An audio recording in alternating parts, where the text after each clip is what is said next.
Hi, I'm Andia. Welcome back to Sweet Talk. Today, I am sitting down with Simone Lawson, co-founder of Sassool and also the new Figment Farms. That's right.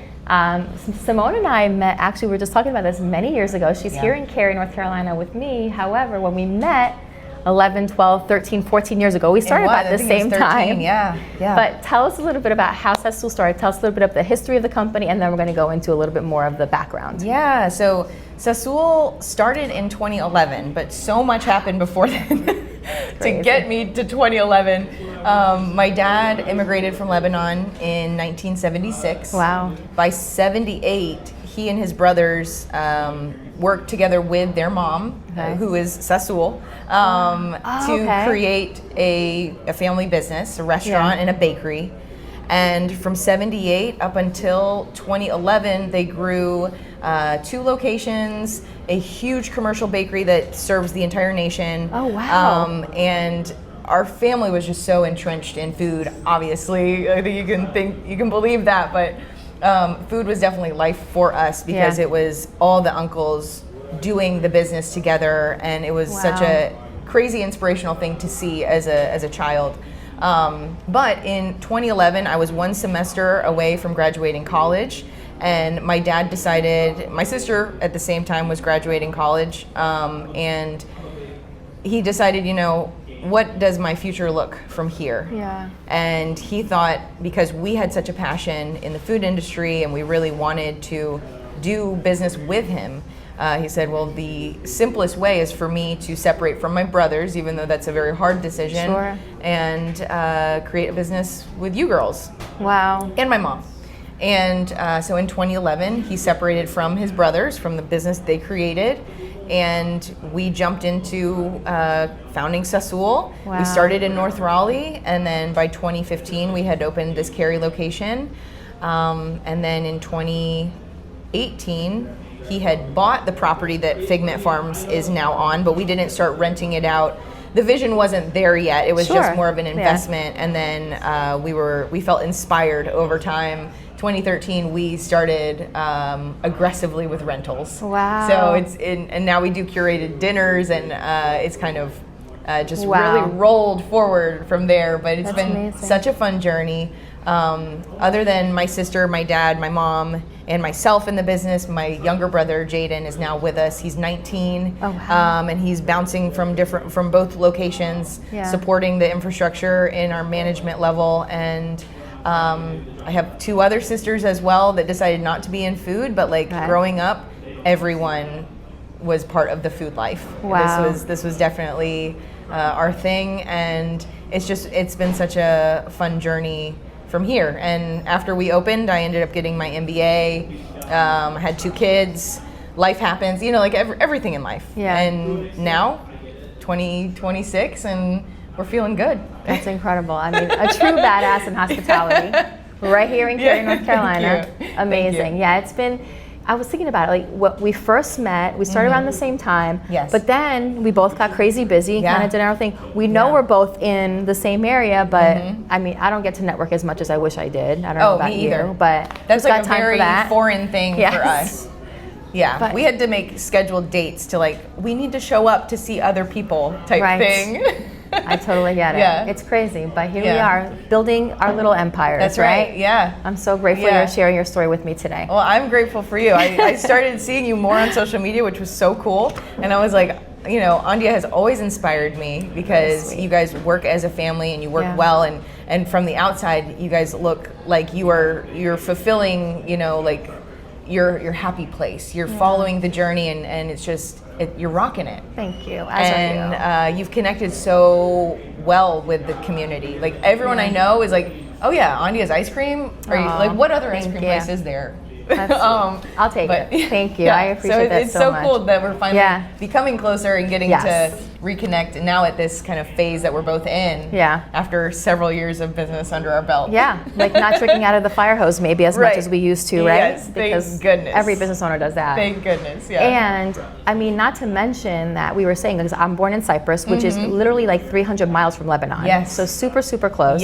And even though I'm Greek, Greek Cypriot, our cultures and our foods and our, you know, we have so many similarities. So much we overlap. We love Sassool. Like our kids, my husband, we all love your food. It is truly authentic, which is like not, you don't feel like you're going into a restaurant. You really do feel like you're going to somebody's house. Thank you. Yeah. You're welcome. That is the feeling that we want to create for people. Yeah. Yeah. Let's talk a little about your origin story, because I think we're going to kind of get into Sassool. You said your dad's mom was Sassool. Does Sassool mean grandma, or is that her name? That was her nickname. Her nickname. Her name is Cecilia. Cecilia Saleh. Okay. And her grandfather called her Sassool as a young girl. And it was always like a very sentimental name for her. And so when my dad, she was still living when my dad founded Sassool. So he wanted to really create a tribute for her. That was the first goal with creating this new restaurant together.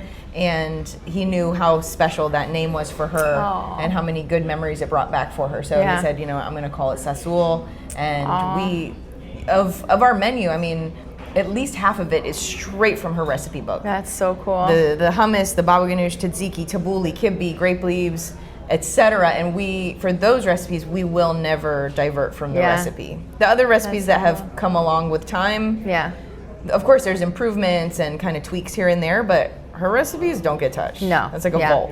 That's so fair. Absolutely. Just like the Coca-Cola vault. Yes, right? Absolutely. Exactly. Yes. The secrets stay. Yes, yes. So your dad immigrated from Lebanon. Yes. And built the bakery, like you were saying, with his brothers. And then eventually, right before you graduated college, you guys decided to do your own version of it with Cecilia's recipes. Yes. Sassool Cecilia, right? Okay. Growing up surrounded by the legacy that he had built with his siblings, I mean, I can't even imagine what that was like. You said food was everywhere for you. Yeah. When did you also know that it was your path? You said right before you graduated college. Yeah. Was that when you realized this is a business I belong in, or as you were watching him when you were growing up, did you realize, no, I love it? Growing up, I was absolutely inspired. I was inspired because the way I related to food was the feeling of love. Okay. That's where I encountered food all the time. Yeah. Every single Friday, Saturday, Sunday, we would be either at my house with our family over, or we would be at a relative's house. And you're cooking together, you're eating, you're experiencing what they're making for you. And even just that kind of grand gesture of them bringing a large platter of food and putting it on the table and saying, okay, everyone, let's gather and let's eat. That was like 3 out of 7 days of my week, every single week. That's amazing. And so it felt very normal to be like super attached to kind of like that food and hospitality. I always felt like hospitality was the way I was going to go. Yeah. As I was a teenager and then in college, I went to college for business, and I didn't know if I was going to be in business with my dad. I first thought maybe boutique hotels, maybe. I was just so inspired to kind of build that connection with others by creating memories, by serving amazing food, and by telling that kind of like personal story. Maybe not my personal story, whatever the company was going to be, but like just really building a strong relationship with others. As we got closer to me graduating, I think that's when my dad, my older sister, I think, knew that she wanted to definitely be in business with him. That's amazing. Okay. And the opportunity came, and I was like, you know what? It only feels natural. Yeah. I don't know what it's like to be in business with the, you know, my mom, my sister, my dad, and myself, and like we're on totally new ground. We've never opened a business together before, so there was a lot of question marks. So like, you know, we had no idea. The true dynamic of working together, but quite different. We felt really inspired, and from there was a whole lot of learning. Yes. Which, I mean, for a great outcome. It was just a whole lot of learning, and even the passion for the business grew as I continued to work with him, because I could see him every day, how hard he worked and just what the business meant to him. And seeing that firsthand, even without his brothers as well in the mix. Now it was just seeing my dad, and I could see him, like, I saw him more than I ever had working with him. Wow. Because when I was younger, I only saw him at work. He never was home. He was always working. And so I would go to work to see him as a little kid, and I would, you know, I would bag bread and learn the cash register when I was 6, and just, you know, try to help and like be part of this as much as I could. But then really seeing him in a more isolated way of like, okay, this is Dad and Noelle and Simone and Lisa is in the office, and we got to make it work. Wow. And it was such a different perspective. Wow. And it was truly inspiring as we continued to go with it. I am so inspired. Thank you. Yeah, Thank it's you. so incredible. So my dad, we're also immigrants, right? Yeah. And so my dad came to this country with not an idea what he was going to do. Yeah. And so he started a bread route with, if you know, Yes. Kantos pitas. Yes. So Kantos, the family, Steve Kantos, is from Cyprus. That's cool. So we happened to know him before he started Kantos that's pitas. And so awesome. my dad was one of his first to do bread routes with Yeah. him. And I swore I would never get into the food business Yeah. because it was such hard work and he Right. was never home and all the Right. things. But my lens was like, this is terrible. I don't want anything Yeah. to do with it, right? But here we are. Look where we land. Yeah, yeah, exactly. You just can't choose your path sometimes. But No. I think hospitality is in our blood. Yeah, So it big just is time. what it is. Big time. You know what I yeah. mean? So yeah. I love it. That's so, so, so cool. I love it. Okay. So this is a continuation of that, right? Yeah. We talked a little bit about your dad taking the leap of faith, leaving the family business to start a new family business. Yeah. Any idea, like, what did that feel like for him? Yeah. You know, I mean, it is a leap of faith, right? You don't know what's going to happen. Yeah. And you said it was uncharted territory for you guys. What was Right. it like for you? Yeah. And tell me a little bit about, like, you don't have to go into great detail, but a little bit about how it changed over time. What was it like in the very beginning, and then Yeah. as time went on, you guys are together since 2011, we Yeah. said? So a long time Yeah, now, 15 long enough years to now. know, yeah. Yeah. What was it like? I know that for my dad, it was extremely scary, but Yeah. he handled it with like a whole lot of courage. Yeah. I mean, the whole time he was, like I said, very inspired. He felt like he had a clear idea of what he wanted from the That's business, awesome. which is always necessary, Yes. very Helpful. important, and helps you as you go into uncharted territory. Yeah.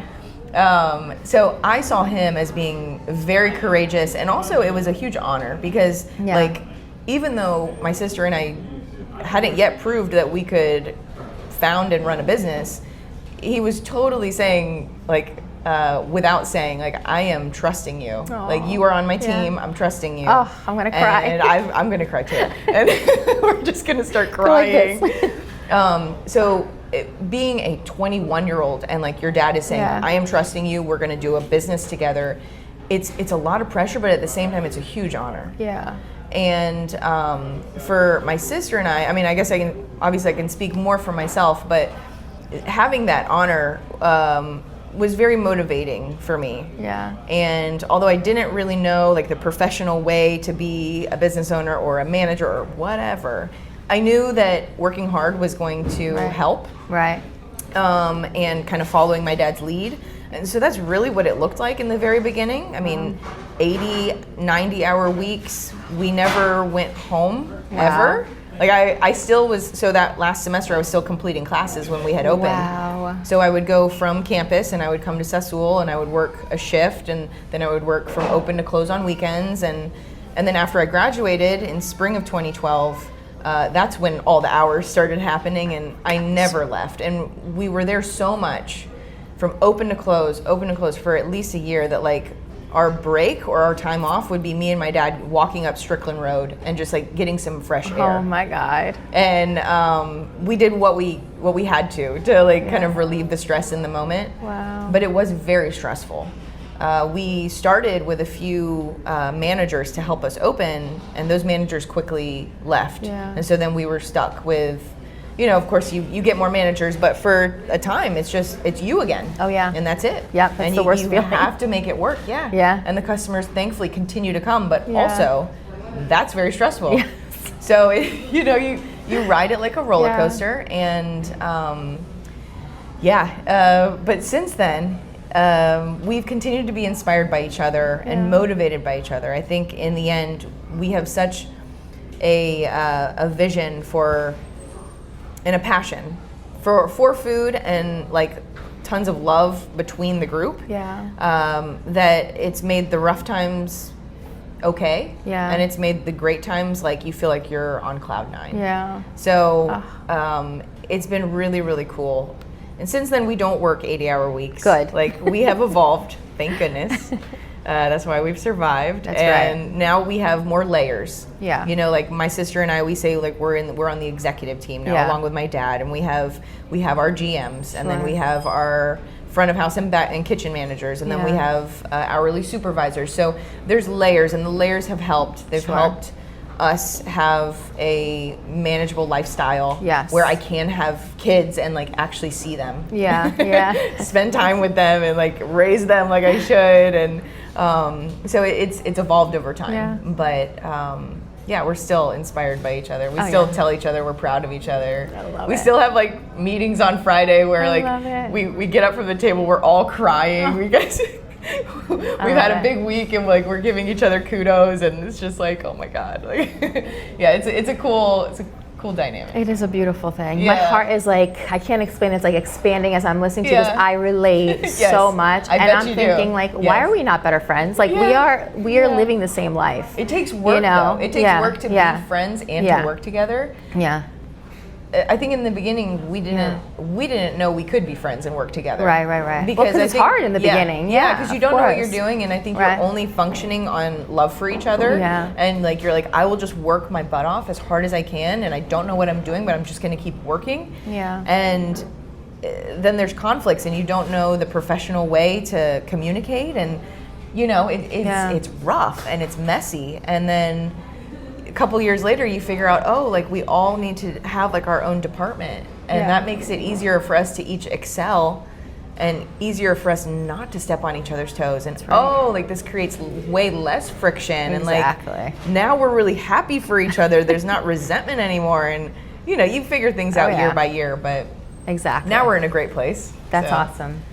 And that is a true sign of how beautiful your family is. And I've met both of your parents. They're such lovely people. They are. But this could have gone in a very different way, right? I mean, but it's, you guys have come together. That shows what a beautiful family you have. Communication is a secret to everything, of course. Big time. And not holding any resentment, like from your personal life into your business life, right? So, and it's different, I guess, with a parent and children dynamic versus for me and my husband, it's 50-50, like, partnership kind of thing. Different, like it's hard sometimes to listen to your dad. I mean, if he's, so I understand that's kind of at some point you feel like you're an adult, but he still is your dad. Yes, exactly. And so, I mean, there's definitely those moments where I know I have proved that I can do what I do well. But there's still moments where I'm like, okay, Dad, like, let me prove to you. Like just watch. Watch. I know what I'm saying, And I think when he trusts me, and he does. But when he takes that leap of faith yet again, in these like mini situations, he again realizes like, oh she's grown so much since she was 21. Like, let's hope. Absolutely. You guys are incredible. Thank you.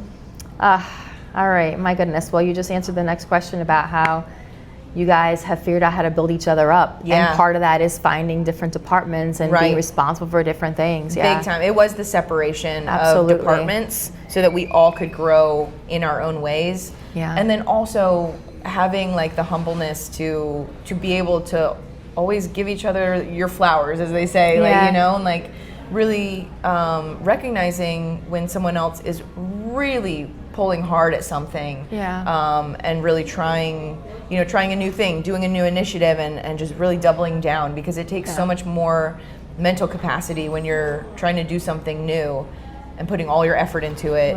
And we don't hesitate from recognizing each other now. Like we know it's important. And I think also like it's been really wonderful, because we all at separate times during these last 15 years have gone through different life changes, life transitions, challenging, things that just, it's outside of work, and it kind of takes your bandwidth away from work. And it's been cool that we've been able to pick up, I don't want to say pick up the slack, but like pick up any area that, let's say, I haven't been able to fulfill during certain periods, like having a newborn. For instance, and like figuring out, oh, okay, well, Simone used to do all these things. Now, where can we help so that the ball doesn't get dropped? She feels supported, the role is supported, and there's just always been a lot of understanding and love, and like, okay, you let me know how much time you need, and we'll be there. That's right. So that's what family does. Yeah. And I mean, we are small family businesses, right? And so we call our employees like our team. Yeah, right. When we first started, we were calling them a family. Yeah. But then we started realizing, okay, there could be dysfunction in family. We don't want to like call them that. But it really is. Like you are a family, right? They're an extension of you. So it makes perfect sense. Yes. So you handle marketing and quite well, may I say, for Sassool and all the branding, marketing and branding. Yeah. Amazing. Yeah. And I like the brand feels incredibly intentional and warm. It just, like I said, I'm so close. I understand so much of the Lebanese heritage, all that, and it literally feels like I am walking into your family home here. And it really is. And the food is absolutely phenomenal.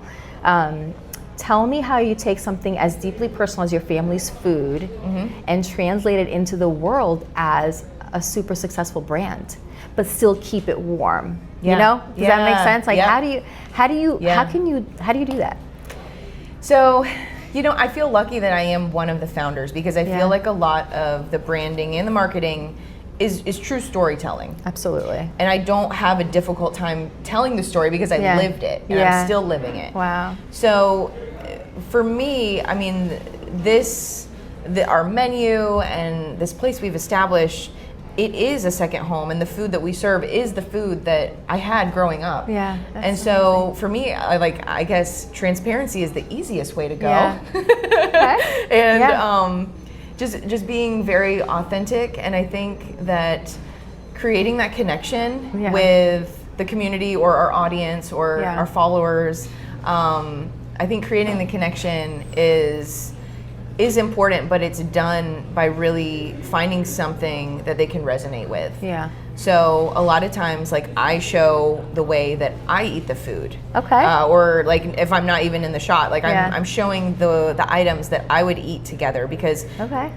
because I have experienced this. I know it's delicious, and I know if they see it, they might try that combination, and then they feel it. So I love that. I love trying to bring that connection. Yeah.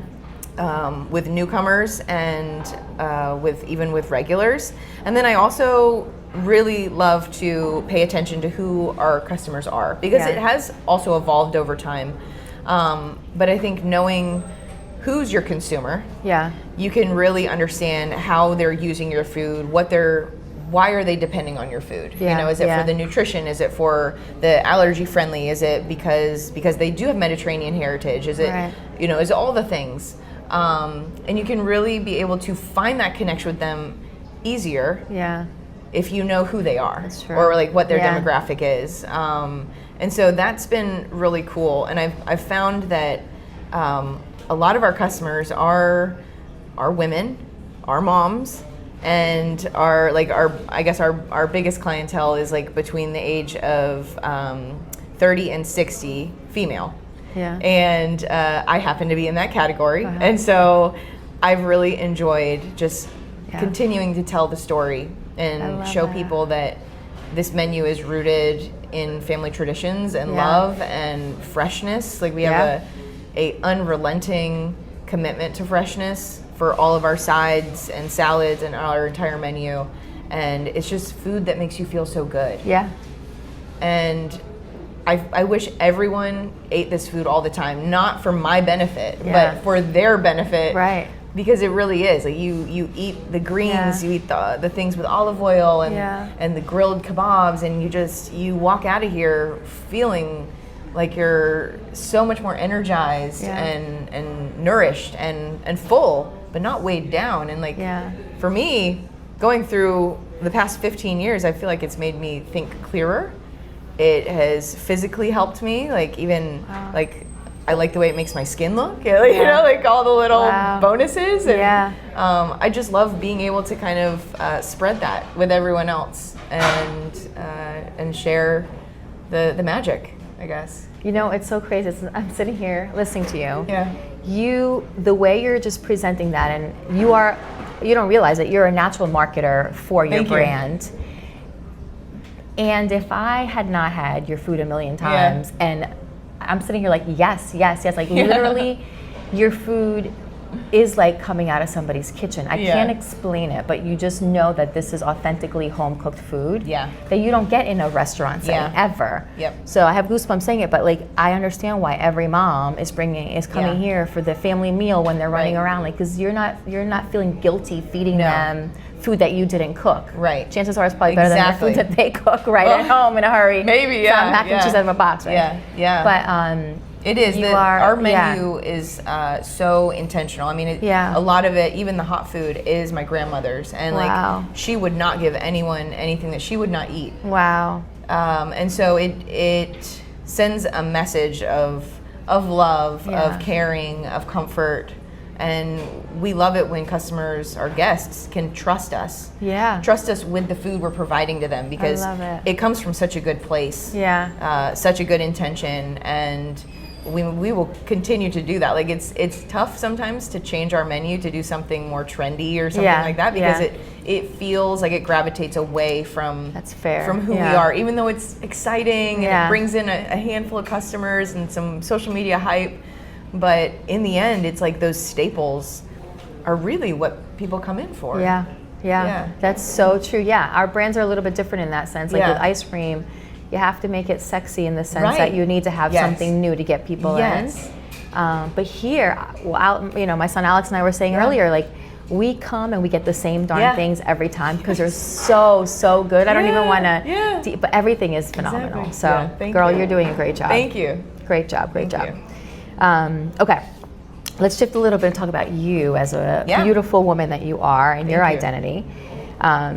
So, you're carrying your grandmother Cecilia's recipes into a new generation. I know you have 2 boys. We're talking about you, right? A new city, a new chapter for you in your life. What does it mean to you to be the woman who keeps that flame alive? Because now you're carrying it on, right? And who knows what'll happen in the future with Sassool and next generations. It's a huge honor. I think I wake up and anytime I think about my grandmother, I get this revived inspiration feeling. That's awesome. She was just such a courageous person. I mean, she came over here, she literally did not speak English until her last day. Like but she made it work, and she told my uncles, her boys, like, I am going to help you guys succeed. And that was her biggest commitment, is that she was going to make sure that they succeeded, like any mom would. And I feel the exact same way about my kids now. And it's like I only get it now that I have kids, how purposeful that was, and how much of a commitment it was. And it made me so much more committed. Like, I try to be a very intentional mom. I try to spend very good quality time with my kids and put my phone away and all those things. But it also made me have such a greater commitment to what I was doing here. Because I felt like I am kind of in her shoes now. And my sister and I have that responsibility on our shoulders. It's an honor. It's also very humbling, and as much as I want to make my dad proud, I want to make my grandma proud. I do. She used to come in here, and she'd sit with my dad, and they would have a meal like during lunchtime, and she would try like her recipes, her staple, always. And she would, I would visit the table. I would talk with her a while, and we'd be chatting in like broken Arabic, broken English, kind of a combo, and after just a little bit, of catching up, she'd start to give me feedback about the food, and she'd be like, the tabbouleh, it needs a little more lemon, like. I love it. But in the end, and I would always go back to the kitchen and we would talk to the team, like, did we actually get it wrong? Did we divert from the recipe? Because it was her. It was the example of her kitchen. Like, she gave us her recipes, and it was such a personal thing for her. She wanted to make sure, like, her story, basically the recipes was like continued, And so I feel that responsibility. I love that responsibility. And it's also just like I said, I mean, it's made my commitment as being a more intentional mom so much more And now, like, I want to make sure that whatever my kids are interested in, whatever they're passionate about, is that I encourage that. And I don't try to sway them to do any specific thing, but just encourage what I see that they love and make them feel confident giving it a go, trying whatever they're doing. And I do get them in the kitchen with me. Like, they don't need to be in the restaurant if they don't want to, but if I'm in the kitchen and they can help me, I think that also kind of helps, because they're like 3 years old and 5 years old. So it just, time with mommy. And it's really beautiful, because the more I get them to participate in the things that I do every day, the more curious they are, the more questions they have, and they want to, they want to help me. And it's a beautiful thing. And I kind of feel like I'm living out what my grandmother went through with her boys as they were growing up, and I get to do it again. And it's just so amazing. And who knows where the future will go for my kids, or all that, but I know whatever it is, it's going to be filled with passion, and I'm going to encourage them every step of the way. That's incredible.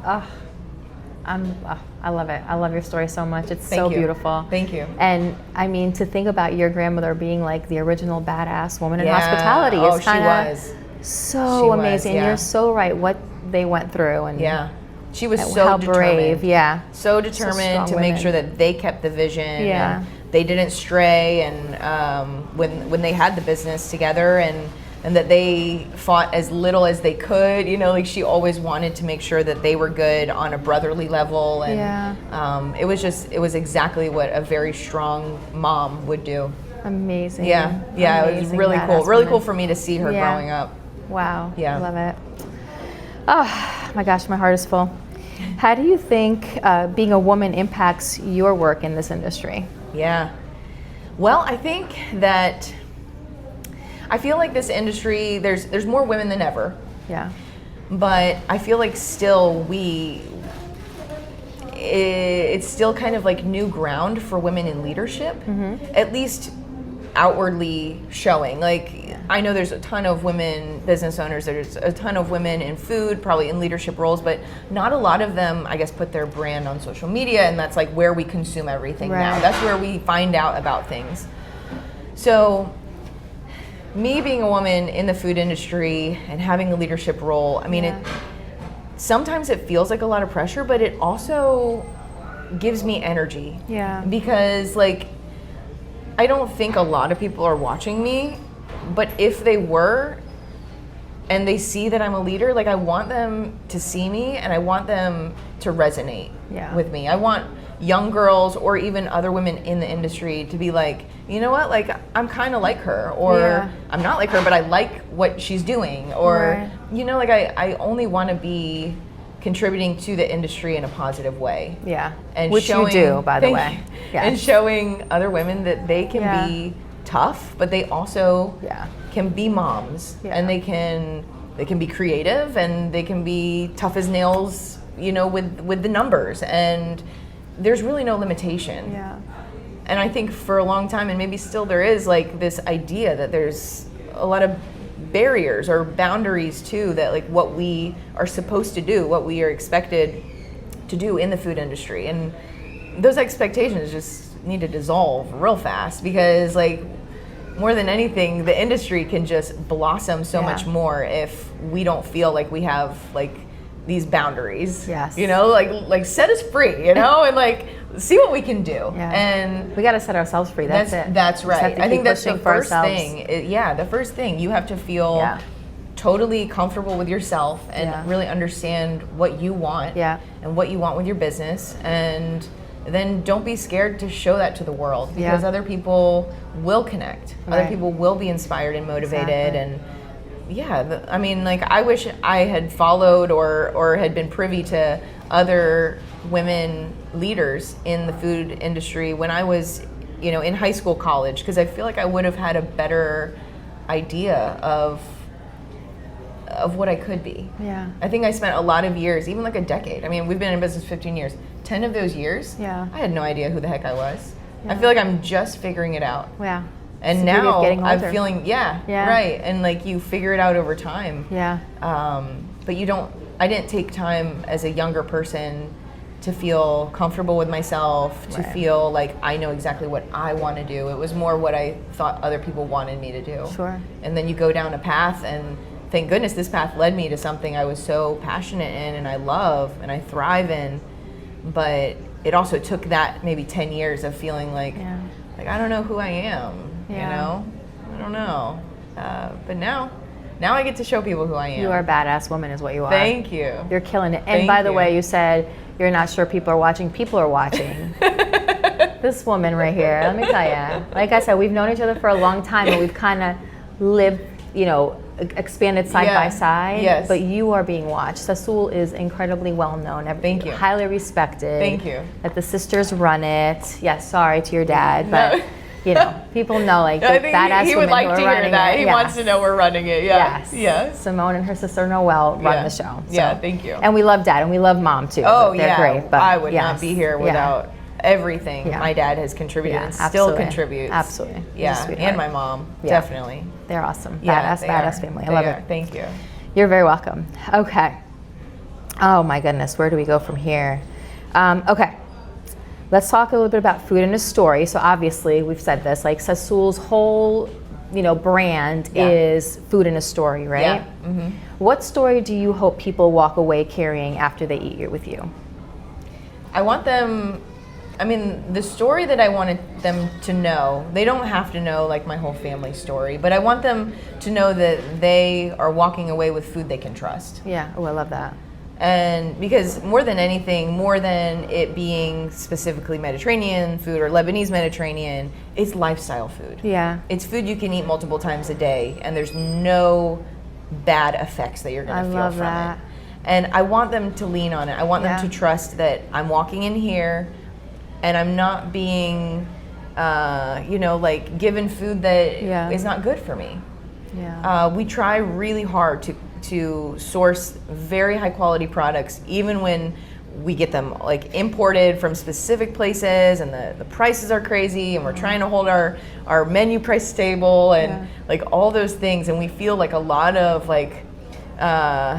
pressure sometimes, like it's tough. The margins continue to get smaller and all that, but like we will not stop.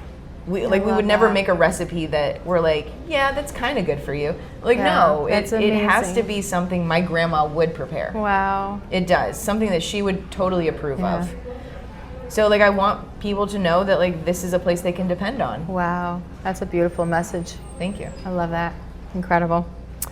Okay. What is the dream from here for Sassool? Yeah. For you? Yeah. For your family? Mm-hmm. What does it look like? Man.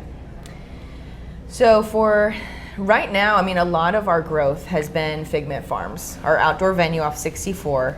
And we've used it, one, as just a space that people can rent, for celebrations. But two, the cooler part is we've been able to connect our catering operation with curated dinner experiences held over there, bring in the vibes and the menu, and just like have these amazing events. So that's been like our current growth.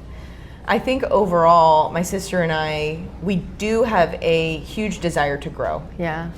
I think right now, as my dad transitions to retirement and figures out what does retirement look like for him, there's no rush to grow at like this instant, just because we want him to feel like he can find his landing place in like a comfortable schedule, or what does his engagement with us look like.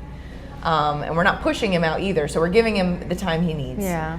But I know that my sister and I would love to have multiple locations, probably with a smaller footprint, because both of our locations are huge. Yeah. Hard to find real estate that big as well. I know we would love a commissary, which would all kind of streamline recipes and even open the path of distribution to other avenues. And we'll continue to grow the outdoor venue. That's amazing. For myself, I am so inspired to bring the best out in people that some people don't know that they have. Yeah, I love that. I think I've spent a lot of time figuring out who I am. Yeah. And I'm on the other side of it, where now I feel comfortable with myself and I know exactly what it is to totally embrace yourself as who you are and let that self fly. And I hope for so many people that they don't have to spend 10 years trying to figure themselves out. And so I've started public speaking. I've started taking a few different workshops to kind of help fine-tune speaking, storytelling, and things like that, because I just want to inspire. Yeah. I want to inspire. Like, I've gone to my kids' school a couple times just to read and talk with the kids, because like when you see that you tell them a story, or even like a truthful story, not like a made-up story. You tell them a truthful story and they are so curious, and their wheels start spinning, you know, whether it's young people or people that are just a little bit younger than me, or people my age. Like, I definitely just want to uplift. I want to uplift the community. So that is my new thing. I love That's my new thing. Sometimes on social media I kind of post about it. I don't know how quickly I'm going to get there to be totally that, because I will never leave Sassool. So my heart is still with Sassool, but I think I also have other aspirations as well that I want to do while I do Sassool. I love it. That's like the Simone new thing. I love it. And for my family, I mean, like my little family unit, I got 2 little kids, and we're in such a transitional state in our life, me and my 2 kids, and I want them to just feel so comfortable with, I don't know, with growing up and figuring out, you know, like the world, because it's, for little kids, they're so curious, and there's so much unknown things, and like this constant discovery, and it's like a beautiful thing for me to see, but I know for them sometimes it's scary seeing new things and all that. And I want them to understand that they have such good attributes that they shouldn't be shy about, and that their mom's proud of them. And we'll see where we all land. They're so amazing. I couldn't have gotten luckier with my 2 little boys, and we're just taking the world by storm, I think, every single day. Well, they are lucky to have you as a mom. Thanks. Great little boys do not become great little boys without an amazing mom. Thank you. Motherly figure. So good for you. That's amazing. We're gonna hang out. This we better. You're like touching a part of my heart. We better hang out. I love it. I love it. Tomorrow. This has been so amazing. And I always finish with a signature question, but before we do that, I wanted to share some of Andia's ice cream because our cultures are so similar that I thought that we should try some baklava ice cream together. I love that. Yes. So bring it on. Here you go, baby. So this is one of my original flavors. When I started making ice cream and wanted it to be more like my own culture, like what reminded me of home, right? And not that in Cyprus baklava is a flavor, but the flavor profile I wanted to make it. So what do you think? I love this. Like the walnuts and that, is it cinnamon? It's nutmeg. It's nutmeg. Nutmeg. The nutmeg is that flavor that it makes it feel homey. Yes. Yes. So my scoopers, they describe this, if a guest asks, they describe it as Christmas. Yes. It's like, oh, this is just like Christmas. That is so funny. Yeah. When people ask us about maklube in the hot case, love that. They call it Thanksgiving. That is so funny. It's like the instant thing that people will connect with. Exactly. Yeah. Oh my gosh. And the little like crunch. So there's baklava like phyllo in there as well. There's honey. But let me ask you, one of the things that I found out about the baklava pastry is that depending on where it's from, they use a different type of nut. Yeah. So what do you guys use in Lebanon? So they use 2 kinds primarily. It's walnut and then pistachio. Okay. Yeah. And now they have, you know, like the cashew almond combination. Now they have like all the varieties. Because everyone is so extra about everything now. Right. But yeah, the traditional is pistachio and then walnut. And I asked my dad too that question. I was like, is it pistachio more? You know? Like which one is the one? And he was like, no, it's very much 50-50 with it. Yeah. I love pistachio personally. I do too. I love pistachio. I do too. Now in Cyprus, we actually use almonds in our baklava. Oh wow. We make this with walnuts because that's a traditional Greek way. Yes. But in Cyprus, I don't know why, but I like all of the commonalities that the regions have, but then their little tweaks. And their little tweaks sometimes tell a story of like why. Yeah. Like why did they use almond instead of walnuts or pistachios? My Uncle Joe, he is like, I feel like he's like our family historian, and he has told me through like nothing about baklava, unfortunately. I have no note to share about that. But he's done that before where he will like he'll pull out a piece of information of like, here's the commonality, but did you know why? You know, this is a little bit different. Yeah. And it goes back to a history thing or a landscape thing with the way they grow a certain, you know, crop or whatever. And like, I geek out over that stuff. I think it's very cool too. I love to understand it too. But I mean, we say like, so in Cyprus, we are Greek. Yes. But yet so close to the Middle East, and our people are very, like, we all look very different too. Like, I'm a very fair-skinned Greek. Yeah. We have a lot of like dark curly hair, like a lot of Middle Eastern features. Yes. And I think that makes us very unique as a culture overall. You know, it's very, very cool. Yeah. With the ice cream, do you? I know you started by making all of the flavors, like creating the flavors. Do you still 100% create the recipes? Yes. That's awesome. That's cool. I need to stop the control. You know what? But I'm not there yet. I still have to create every single You're a founder, so I think there's so much validity in that. Like you are telling your story with every recipe you make. Yeah. So I think like that's one thing like me that's why I asked, like me as a founder, we have given our team the flexibility to kind of come up with a few specials. Yeah. But for the most part, we've, like, the three of us have come up with all the specials just because we feel like it's our story to tell. Not in, like, a selfish way, but, like, we know the direction and the values and everything that we want our menu to showcase. Yes, and that's fair. so I think you keep it close. Yeah. Part of the branding, you know, like, you kind of keep it close to that brand. And so I totally respect that. I think for now, great. I do. I mean, we talk about someday, you know, I'm doing a lot more traveling. I speak as well, and it's like, well, that kind of sets my team back a little bit if I don't have all my R&D done before I leave for a trip. Sure. And my director of production, he's made like some simple flavors, some sorbets, whatever. He'll dabble. He's very capable. Yeah. But selfishly, I love creating. It's like my favorite part of my job. Yes. You know? Yeah. So I don't want to give it up yet. I love that. I love that. Maybe at some point, I guess we will have to, but it's my favorite thing. So, yeah, that's cool. That's really cool. Are you ready for the signature question? I'm so ready. Okay. Yes. So, what do you want women who come after you to feel because you existed? I want them to feel like they found someone they could connect with. Oh, I love it.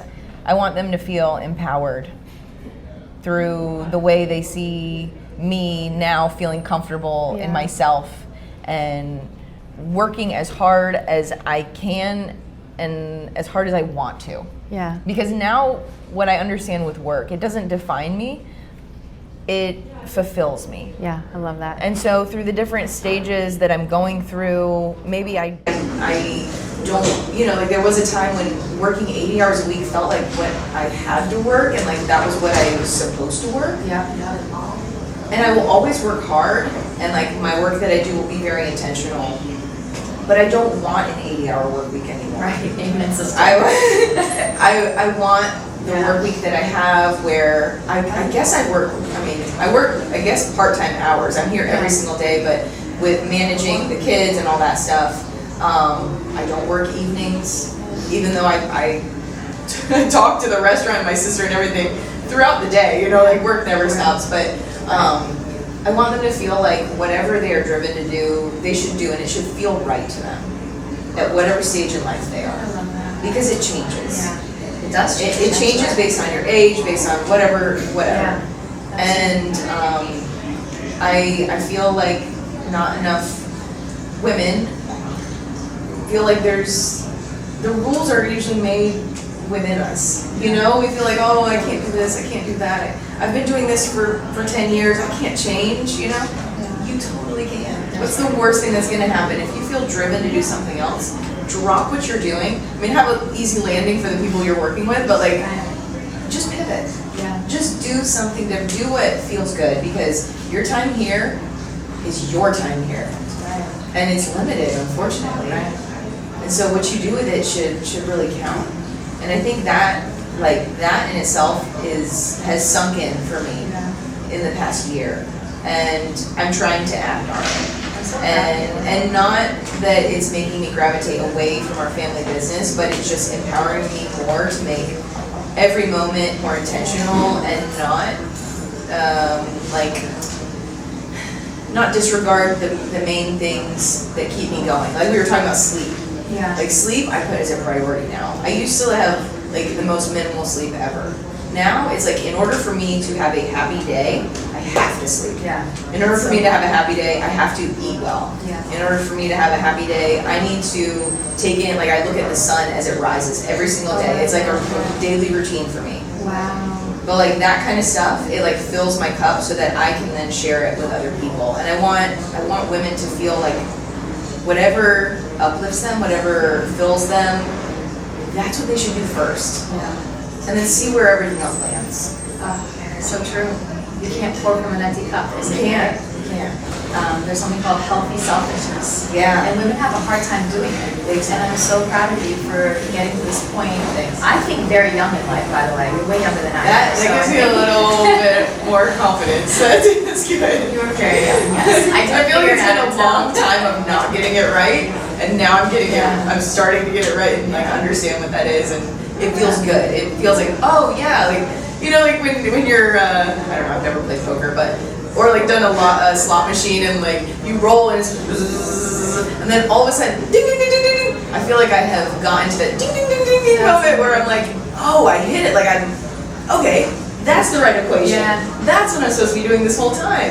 Because then your work feels so much more fulfilling. Yes. And like what, you know, it's just, everything's more clear. And yeah, you have to do exactly what feels right in your heart. Yeah. And go after it. Give it your all. And then when it stops feeling right, understand what does feel right. And go through that. Yeah. And that's a great message, I think, to empower young women to be okay with needing to pivot. And like there's no, I think if everything works out perfectly, you're just not learning and growing. Right. So, and that's not the purpose of life. The purpose of life is to do things wrong so that you can figure out how to do things right, or what you don't want to do again, or you know. Yeah. But exactly. That's so cool. And then you up level to the next level where you're at now, and then you're going to learn new things, and you're going to continue to up level. Exactly. Yeah, absolutely. That's so exciting. I love it. This has been such a pleasure. Thank you so much. For me too. Thank you. Thank you so much for coming. I very much appreciate you. This was awesome. Thank you. I don't want to stop, Alex. Do we have to? You can keep going. This was amazing. Yeah, thank you so much. Fucking amazing. You are really an incredible human. No, oh my God. It means a lot coming from you. Seriously, it does.